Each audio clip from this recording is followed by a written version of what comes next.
Hello guys, I hope you all are doing good. I am Vaishali Kikan and we are discussing the VLSI technology. In that, today we are going to start a new topic, that is ion implantation. I hope you all have seen the previous videos where we have already discussed about some doping techniques like the diffusion. Okay, so if you have still not watched the diffusion videos, it is recommended that you go and watch the diffusion videos also. So today we are going to introduce the ion implantation. We are going to see its historical background, then we are going to see what does this word ion implantation means and what are its applications. Okay, so ion implantation is a basic technique which helps us making the doped regions. Why do we want the doped region in a chip? Okay, to make the basic components like the transistors or the MOSFET. Okay, for manufacturing them I require the doped region, N-type doped region or P-type doped region, that I can make using the ion implantation technique. Okay, so the basic objectives of the ion implantation videos. So ion implantation will be a series of videos.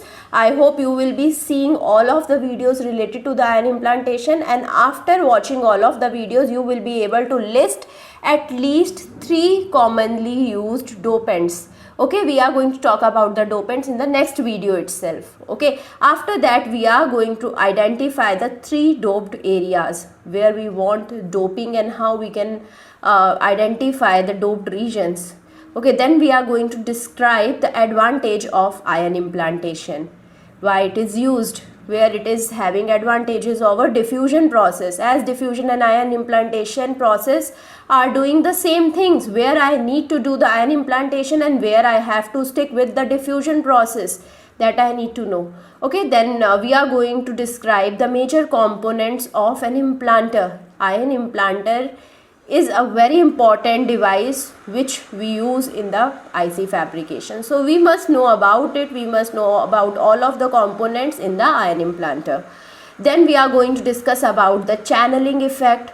Also we are going to discuss about the effects that we are going to produce after the channeling.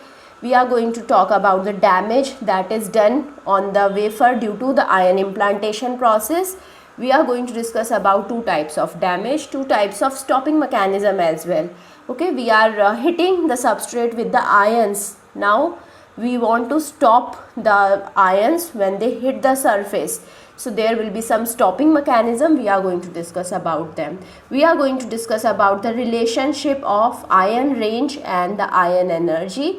And after that, the post implantation annealing. I have already told you that there are some damages occurring due to the ion implantation process, and I have to tackle that, and how I tackle them due to with the help of annealing process. Okay, so now we are going to identify some safety hazards and how we can incorporate safety in our process of ion implantation.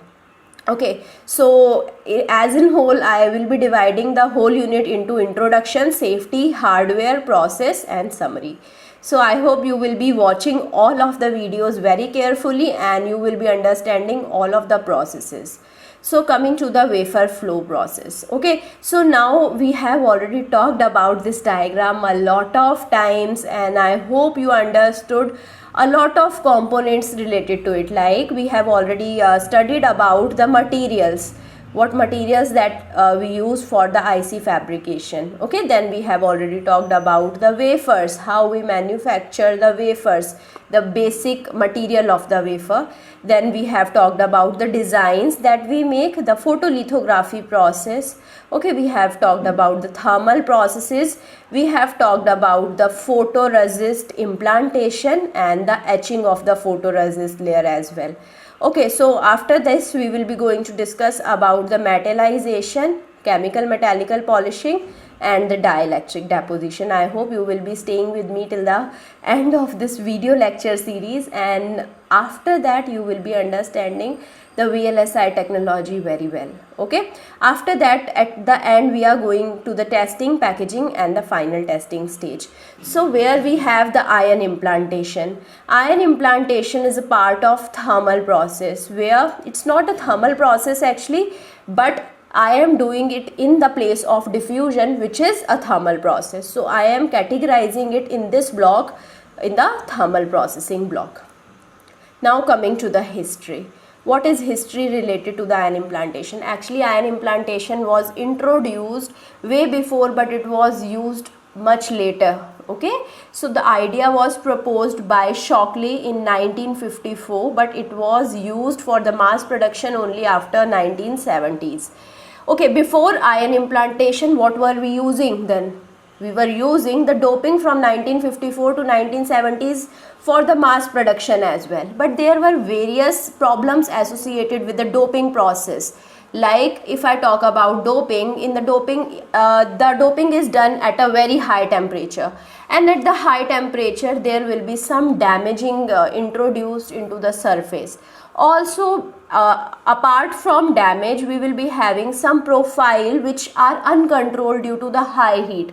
If I put the high concentration dopant over the surface of the wafer, and if I increase the temperature, this dopant will penetrate inside the substrate, but due to the high temperature, we cannot control at which exact place it is going inside the substrate. Okay, I need to control that. How do I control that? With the help of ion implantation, because heating will not be there, the random motion of particles will be reduced, and this is how I can control the dopant profile. And if I exactly control the dopant profile, then I can easily fabricate shorter and shorter components like transistors and MOSFETs. If I am not able to control their size, then then you can understand, if I have a bigger P region, bigger N region, then what will happen? The transistor size will be bigger. When the transistor size is bigger, which means I have less number of transistor over the full IC. Okay, when I have lesser number of transistor over the full IC, which means the IC is a bigger one. Okay, I am not moving towards the Moore's law. So this is the drawback of the diffusion, and this is the reason we are moving towards the ion implantation. So before ion implantation, I have already told you, doping is achieved by the diffusion into the bulk silicon from the gaseous sources above the surface. Okay, so I can use the gaseous sources, or I can use the solid dopants also, and the solid dopants can penetrate inside the substrate. Okay, so in the pre-deposited chemical source will be there on the substrate, and after providing heat, this pre-deposited source will penetrate inside the wafer surface. So this approach lacks the flexibility, and obviously it lacks the control because of the high temperature. And in the CMOS processing, as I have already told you, if I want to make a shorter dimension of the CMOS, then I want a bigger control. And this is why the ion implantation technique quickly gained the popularity for the introduction of dopant atoms inside the wafer.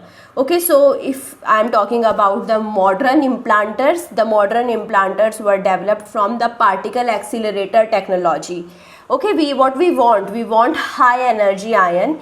In the ion implantation technique, what happens? A high energy ion hits the wafer surface, and when it hits the wafer surface, it actually penetrates inside the wafer surface, and then it stops inside the wafer surface, and this is how we are getting the doped regions. Okay, so the modern ion implanters were originally developed from the particle accelerator technology, and their energy range spans to several mega electron volt.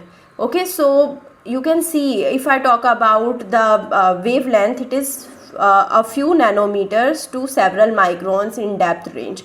The implanter is always followed by the thermal activation. Now what is thermal activation? When I am hitting the substrate with very high energy ion, so what happens? The damage will be introduced on the surface. Okay, obviously if I am hitting this wafer with a very high energy ion, there will be some damages introduced on the surface. Now I want to remove these damages. How I will remove these damages? With the help of a process which is called annealing. Annealing is a process which is occurring at a high temperature around 600 to 1100 degrees Celsius. but the ion implantation process is occurring at a lower temperature. Also, diffusion is a process which occurs at a higher temperature than the annealing temperature, and this is how we can control the dopant profile more in the ion implantation, because it is occurring at a lower temperature. Now, what is doping in the semiconductor? We should know what is a semiconductor first. I hope you all know what is a semiconductor.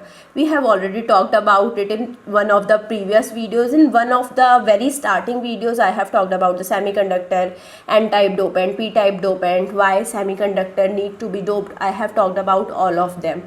I have to change the resistivity. What I want actually in a circuit, I play with the resistance values. If I change the resistance values, I can change with the various applications that I want. Okay, so if I am changing the resistance values, then I have to change the dopant concentration, types of dopants, and obviously the structures that we are making with the doped region, like the transistors or the MOSFETs. So now coming to the introduction, I hope now you know what is doping of semiconductor. So there are two ways for the doping. First is diffusion and second is ion implantation. And apart from doping, ion implantation will be having many other applications also. We will be talking about the other application also in detail. So what is doping? I have told you what is doping. We are making N-type region or the P-type region in the N-type or P-type substrate. Okay, so what is doping? How is doping done? With the help of diffusion. So diffusion was an isotropic process. I cannot exactly control the dopant profile. In the isotropic process, what happens? The dopants are randomly going in the all of the directions. I don't have a particular dopant in the one particular direction. Okay, so it is an isotropic process, and this is the reason we are moving towards the ion implantation, which is an isotropic process. We cannot independently control the dopant profile, obviously the dopant concentration as well, because we are supplying high heat and the diffusion process is occurring at the high heat, and we cannot control independently how many particles are diffusing inside the wafer. Okay, so I cannot control the dopant concentration very precisely. So this technique was replaced by the ion implantation after its introduction in the mid 1970s. So the diffusion process was first used to dope the semiconductors, but it was performed in the high temperature furnace that I have already told you. And how we are performing the diffusion? We are making some mask, we are making some patterns. How? With the help of photolithography process. Okay, we have silicon dioxide mask. So it is still used for the dopant driving, and we are having R&D on the ultra shallow junction formation also with the help of diffusion process. Okay, so how we have the dopant oxide deposition. So this is the dopant oxide deposition. If I have any type of dopant, like let's suppose if I want to diffuse phosphorus, so what I want the phosphorus atoms in a higher concentration over the wafer surface. So what I will be taking? I will be taking the phosphorus oxide. Okay, I can take the boron oxide, the phosphorus oxide, the arsenic oxide also. So these oxide I am depositing on the wafer surface. So these are the patterns that I have already made with the help of photolithography process. I hope you don't have any doubt in the photolithography process now. So this is the mask that we have. Okay, so here we have the dopant oxide. Okay, so this is a very simple process. We have the dopant oxide that we have placed over the full surface. Where we have mask and where we don't have mask, we are putting the dopant oxide over all of the surface. Here we have the silicon dioxide layer. Above the silicon dioxide layer also we have the dopant oxide. Now after that we are doing the oxidation. Okay, so we are forming a thin oxide layer here also. Okay, so after making the thin oxide layer, what we are doing? We are doing the drive-in process. In the drive-in process, we are simply increasing the temperature, and after I increase the temperature, the dopant oxide will be removing the dopant. Okay, it will be dissociating into oxygen and the dopant atoms. Now these dopant atoms will be penetrating inside with the help of diffusion process, and they are making the doped region inside the substrate. So this is the doped region that we have formed. Now stripping and the cleaning process. In the stripping and the cleaning process, we are stripping off the dopant oxide from the full layer. Okay, after that we just remove the silicon dioxide layer and we will be getting the proper wafer with the proper doped regions. So I hope now you understood how we have the diffusion process. Now coming to the ion implantation. Ion implantation is used for atomic and the nuclear research applications as well. So early ideas, as I have already told you, it was introduced in 1950 and was introduced to the semiconductor manufacturing in the mid 1970s. So independently control of the dopant profile is possible with the ion implantation process. Also the control of the dopant concentration is also there. How I can control the dopant profile? With the help of ion energy. I can increase or decrease the ion energy and I can control the dopant profile. How I can control the dopant concentration? I can control the dopant concentration with the help of ion current. Okay, I can increase or decrease the ion current as well as I can increase or decrease the implantation time, and this is how I can control the dopant profile and the dopant concentration. Plus the profile that I am getting is anisotropic. In the particular region that I want the dopant to be putting inside the substrate, I can get the dopant to be going inside in the particular direction also. So it is easy to achieve high concentration doping of heavy dopant atoms such as phosphorus and arsenic, which was not possible in the diffusion process because the diffusion of heavy metal and the bulky atom will be more difficult as compared to the diffusion of the lighter atom and the smaller atoms. So the bulky atoms like arsenic will be very hard to diffuse inside the silicon substrate. Okay, so now coming to the misalignment of the gate. What happens? So whenever I have any substrate, over the substrate we are making the doped region. So now here if I make any type of MOSFET, so this is my source, this is my drain. Okay, now I want to connect the metal gate. So what happens? I can again make the photolithography process, the mask, and after the photolithography mask I can deposit the metal atom so that I can get the gate over here. But what happens if I have this source and this drain? I have to make the mask according to these source and drain only. Okay, so if there is somewhat misalignment of the masks, there will be the misalignment of the gate. So this is a big problem associated with the diffusion process. In the diffusion process, firstly we are making the source and the drain, and then after making source and drain, then we are making the gate. So misalignment problem will be arising in the diffusion process. Okay, if I am making the doped region using the ion implantation process, now in the ion implantation what I do? First I make the gate. With the photolithography process I can make the mask, and with the mask I can make the metal deposition and I can make the gate. It is a very simple process. Okay, so after I have made the gate, after that I do the ion implantation. Okay, so now after that if I am doing the ion implantation, the N-type region will be perfectly aligned with the gate. You can see over here. Okay, so this is the advantage of ion implantation. Now coming to the various comparison of the ion implantation and the diffusion. Now you can see if I am having the diffusion, you can see the dopant profile. The depth is directly proportional to the width of the doped region. Okay, so if I want more depth of the doped region, there will be more width of the doped region as well. I cannot control it. So this is a very big disadvantage of the diffusion process. Now coming to the ion implantation, you can see we have highly controlled the diffusion profile. Okay, so the doped region profile is very accurate that we want, and this is how we have a better process, that is ion implantation in this scenario. Okay, so now coming to the all of the parameters of comparison. So first parameter is that in the diffusion process we are using the higher temperature. Okay, we have to use the hard mask. Okay, in the ion implantation process there is no need to have the high temperature, it can be done at the lower temperature only.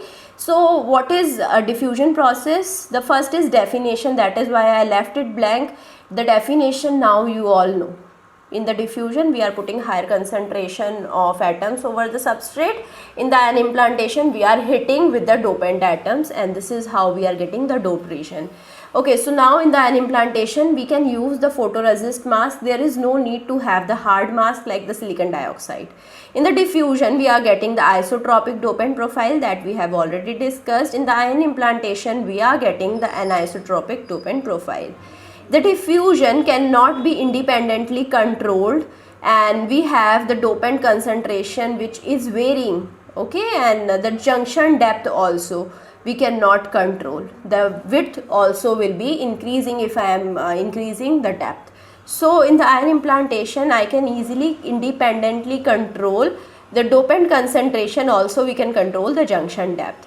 So the diffusion is a batch process, but the ion implantation is both batch as well as single wafer process. So this is a very big advantage of diffusion, that we can use the batch process and we can make a lot of ICs, we can fabricate a lot of ICs simultaneously.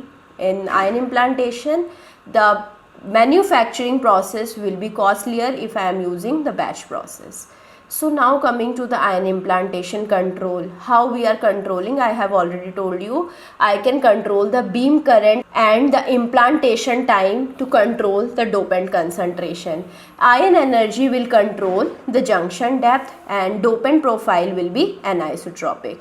Now coming to the applications. So we have various applications like doping. In the doping, we can dope N-type or P-type atoms. In the N-types, we have phosphorus, arsenic or lead. In the P-type, we have boron. So it can be used to make the pre-amorphous silicon or germanium. It can be used for the making of the buried oxide and for the polysilicon barrier as well, like the silicon nitride.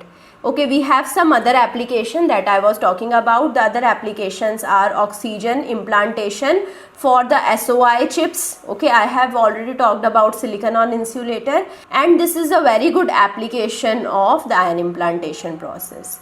It can be used to make the pre-amorphous silicon implantation on the titanium film for better annealing process. It can be used for making the pre-amorphous germanium implantation on the silicon substrate for the better profile control.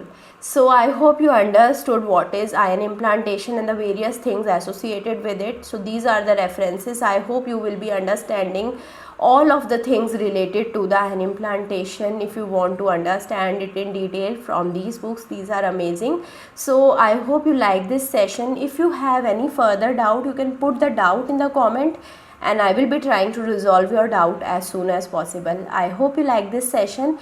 If you like it, please push the like button, subscribe to the channel, and also do share it with your friends. Thank you so much.